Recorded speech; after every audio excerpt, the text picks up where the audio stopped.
99% of Etsy sellers make the same 9 deadly mistakes that guarantee they'll never escape the $100 a month trap. In the next 10 minutes, I'm going to share what they are doing wrong so you can be a part of the 1% who actually succeed.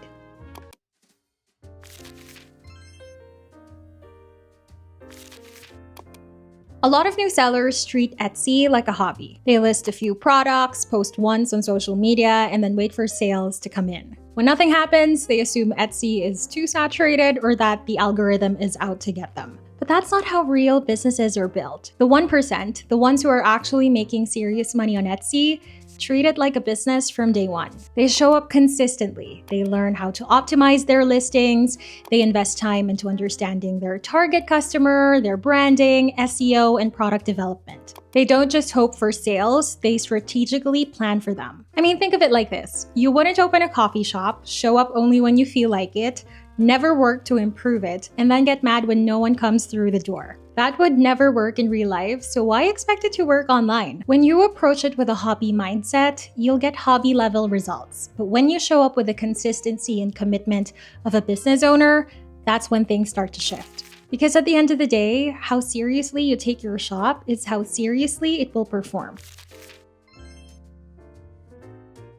The next reason most Etsy sellers struggle is because their designs are, well, to be honest, a little too basic or too easy to replicate. And I say this with love because I know we all start somewhere. But the truth is, if you want people to pay for your digital product, it needs to offer something they can't easily do themselves. If your design looks like it was thrown together in like 5 minutes or something anyone could make on Canva with a free template, it's going to be hard to stand out. Customers are getting more and more design savvy. They can tell when something is thoughtful, well-crafted, and unique versus when it's just another version of what they've seen 100 times before. Now, don't get me wrong, your product doesn't need to be complicated or over-designed, but it does need to feel elevated. It should make someone think, okay, this is worth paying for. I wouldn't be able to make this myself. Here's a tip that actually helped me a lot.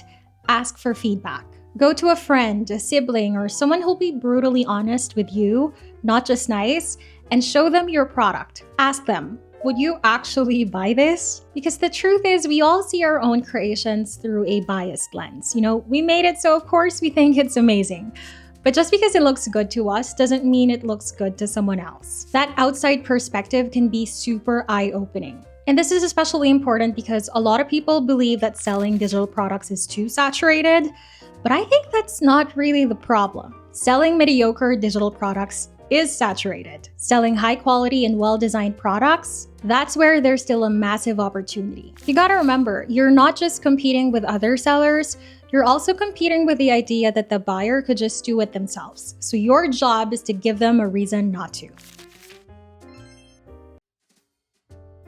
One of the biggest mistakes new Etsy sellers make is filling their shop with a bunch of completely unrelated products. 1 minute it's wedding templates, the next it's financial planners, then it's real estate flyers, and a few random wall art prints. And listen, I get it, you're trying to test what sells. But from a customer's perspective, it just looks confusing. Especially when your shop is still new and doesn't have many sales or reviews yet, that kind of randomness doesn't build trust. Imagine you're looking for a wedding gown. Are you more likely to buy from a boutique that specializes in wedding gowns or from a store that sells wedding dresses, bathing suits, toys, and kitchen towels? Even if the product you find looks decent, the lack of focus feels off. This usually happens because sellers aren't clear on who they're trying to serve. And when you don't know your target audience, you end up creating for everyone, which almost always ends up being no one. If you look at the top Etsy shops, you'll notice this. They're niched. Their products are cohesive. They know their customer, and every listing reflects that. And when they do want to branch out into something totally different, they usually just open another shop for that new niche. So if your shop feels all over the place, that's your cue to zoom out and get clear on who you're designing for. Because clarity equals trust, and trust equals sales. The fourth reason most Etsy sellers fail is because they don't create enough products. I can't even tell you how many times I get messages from people saying, I just opened my Etsy shop, I listed 1 or 2 products, but nobody's buying. And I get it, when you're just starting out, it's easy to assume that your first product will take off, but that's not how Etsy works. Put yourself in the customer's shoes for a second. If you land on a shop that has no sales, no reviews, and only one product listed, would you feel confident buying from them? Probably not. It doesn't feel trustworthy, it doesn't look established, and there's nothing to explore. Customers want to browse. They want to compare options and get a feel for your brand. That's why I always recommend creating as many products as you can, strategically, of course. The more products you have, the more chances you have to show up in search. The more listings you have, the more opportunities a customer has to fall in love with something. And when your shop looks full, it sends a message. I'm serious about this. I've put in the work. You can trust me. Now, I'm not saying you should upload 100 random products just to hit a number. Focus on creating quality listings that serve your ideal customer. But don't stop at 1 or 2. Volume matters. It gives you data, visibility, and credibility. 3 things you absolutely need to succeed on Etsy. Speaking of product variations, one tool that's been an absolute game changer for me, especially on days when my creative energy is low, is KITTL Flows. I've been using it a lot lately to help generate multiple variations of designs I've already created, and it's honestly made the process so much faster and easier. KITTL Flows is a creative tool that takes a single idea and transforms it into dozens of fresh design variations in seconds. It's perfect for exploring different styles, refining your concepts, and scaling your product catalog without starting from scratch every single time. Here's how I like to use it. I upload one of my existing designs, then add a smartboard where I type a simple prompt describing the style or vibe I want next. KITTL generates a variation based on that prompt, and from there, I pull the elements, color palettes, and layout ideas I love and incorporate them into a new product. It's a great way to refresh your shop without reinventing the wheel. Let me give you an example. Let's say I want to try a new color palette, something like yellow and lavender, but I'm not sure if the combo works or what shades to use. I just type the colors into the smartboard, and KITTL instantly generates a version using that palette, complete with the curated shades. Removes all the guesswork and gives me a clear visual direction right from the start. KITTL Flows is especially useful if you're in the wall art niche. So let's take the freebie wall art set I shared with you guys. I upload one of the prints, add a prompt like floral style, and just like that, it creates a new floral version of the artwork. I do the same for the other 2 prints, and now I've got a fresh, cohesive floral variation of the whole collection. How amazing is that? If you want to give KITTL Flows a try and level up your design workflow, now's a great time. You can use it for free, and if you end up loving it like I do, you can use my code YaleYT for 25% off any plan. Let's be real, you could have the best digital product in the world, but if your photos don't grab attention, no one's going to click. On Etsy, your product photo is your first impression, and it is the deciding factor. Shoppers are scrolling through hundreds of listings, and you only have a split second to catch their attention. If your image doesn't stand out immediately, it doesn't matter how amazing your product is, they'll scroll right past. I often see sellers pour so much energy into designing their product, but barely give any thought to how it's presented. And that's a huge missed opportunity. It's not just about having a pretty main photo either. Every image in your listing is prime real estate. You should be using them to clearly show what's included, highlight the benefits, and help the customer envision how the product fits into their life. Another common mistake, not showing everything that comes with a product. People don't like to guess. If they're not sure what they're getting, they'll keep looking. So use your photo slots to clearly show what's included, how it works, and why it's worth buying. Top Etsy sellers get this. Their thumbnails are bold, clean, and scroll stopping. Even at tiny sizes, you know exactly what you're looking at, and it makes you want to click. So here's your gut check. If you were casually scrolling on Etsy, would your photo actually make you stop? If not, it's time to upgrade your visuals because great photos don't just show your product, they sell it. The next reason a lot of Etsy sellers struggle is because they underprice to compete. I know it's super tempting, especially when you're just starting out and you want those first few sales. You think, if I price it lower than everyone else, people will buy from me. But in reality, that strategy can actually backfire. Here's why. Most of us are conditioned to associate low prices with low quality. And while that's not always the case, that's just how our brains usually work. If a digital product is listed at $1 or $2, we subconsciously assume it's not going to be as good as the $12 or $20 one next to it. So instead of attracting buyers, underpricing can actually make people question the value of what you're offering. Another thing to consider is the math. If all your products are priced at $1 or $2, it's going to be really hard to make meaningful profit. Even if you sold 100 products a day, which is no small feat, you'd still only be making $100 to $200 before fees, taxes, and time spent creating and maintaining your shop. But when your products are priced at $20 or higher, you don't need to sell 100 units a day to make a good income. You just need a handful of solid, high-converting products, and customers will pay for value when they see it, I promise. So instead of racing to the bottom with your prices, focus on leveling up your product, your presentation, and your perceived value. The top 1% of sellers aren't the cheapest, they're the most trusted. And trust is what sells.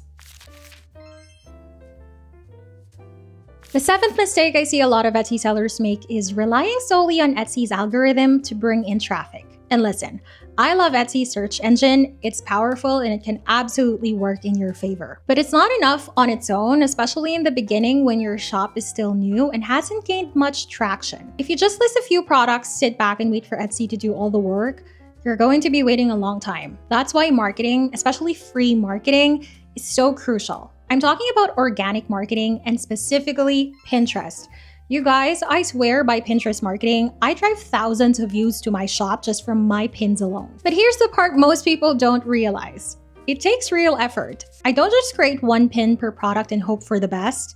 For every single product, I probably make around 10 to 20 different pins. Different designs, all pointing to the same listing. And because I have hundreds of products, that adds up to thousands of pins circulating on Pinterest at any given time. Yes, it's work, but it's worth it. Pinterest acts like a search engine. Your content lives much longer than on social media. A pin you post a day could still be sending traffic to your shop months or even years from now. So if you're serious about growing your Etsy business, don't just rely on the platform to find customers for you. Be proactive. Get your products in front of people outside of Etsy. Show up where your audience is already scrolling, because the truth is creating great products is only half the battle. The other half is making sure people actually see them. The eighth reason many Etsy sellers fail is because they don't adapt. They list a few products, maybe tweak a few things here and there, and then they stop. They expect the shop to run on autopilot forever, but Etsy doesn't work like that. Not if you want to keep growing. I've had my shop for years, and even now, I still put in hours every week. I'm creating new products, testing different listing strategies, updating product photos, and adjusting my titles and keywords based on what's working right now. Because the truth is, what worked 2 years ago or even 6 months ago might not work today. Etsy is constantly evolving, trends shift, buyer behavior changes. And if you're not paying attention, it's easy to fall behind. The most successful Etsy sellers understand that the work is continuous. They don't get complacent just because they've hit a certain income milestone. They keep learning. They adapt their products, their marketing, and even their design style based on what their audience is responding to. Long-term success on Etsy doesn't come from a set it and forget it mindset. It comes from treating your shop like a living, growing business, because that's what it is. So don't be afraid to evolve. Revisit your listings, try something new, keep experimenting. The Etsy algorithm favors activity and relevancy, and staying active is how you stay in the game. This is honestly the saddest mistake because it has nothing to do with skill or talent. It's just that people quit way too early. I read something the other day that said, the path to success and the path to failure look almost exactly the same. The only difference is when you get off the road. And wow, that hit me because it's true. So many Etsy sellers give up before they've even given themselves a real chance to get better. The reality is most successful people you look up to, they worked on their businesses for years, not months. Years. Nobody has it all figured out in the first few weeks. Sure, there are those rare unicorns who blow up right away, but they're the exception, not the rule. So if the people at the top took years to get where they are, why are we telling ourselves we're failures after 3 weeks or even 3 months of trying? That's not just unrealistic, it's kind of unfair to yourself. Because let's be honest, you're not going to be your best when you're just starting. Nobody is. That's like going to the gym once and getting mad that you don't have abs yet. The real growth, both in scale and in results, happens when you're in the messy middle, when you've failed a bit, learned from it, improved your designs, sharpened your SEO, figured out your niche. That's when things start clicking. So please don't quit early. Give yourself the chance to actually get good at this. That's how you join the 1%. And that's a wrap. Those are some of the biggest reasons why most Etsy sellers struggle to make consistent sales. But now that you know what to watch out for, you're already ahead of the game. If you want to make product creation easier and more strategic, definitely check out KITTL Flows. It's honestly one of my favorite tools right now. I'll drop the link in the description so you can try it out for free. And if you end up loving it, don't forget to use my code YaleYT for 25% off any plan. And to help you get started even faster on your digital product business, I'm giving away 10 resellable Canva templates for free. Yes, you can actually sell them as your own. The download link is also below. Thank you so much for hanging out with me today. If you haven't subscribed yet, please do. It really helps my channel. And I'll see you in the next video. Bye!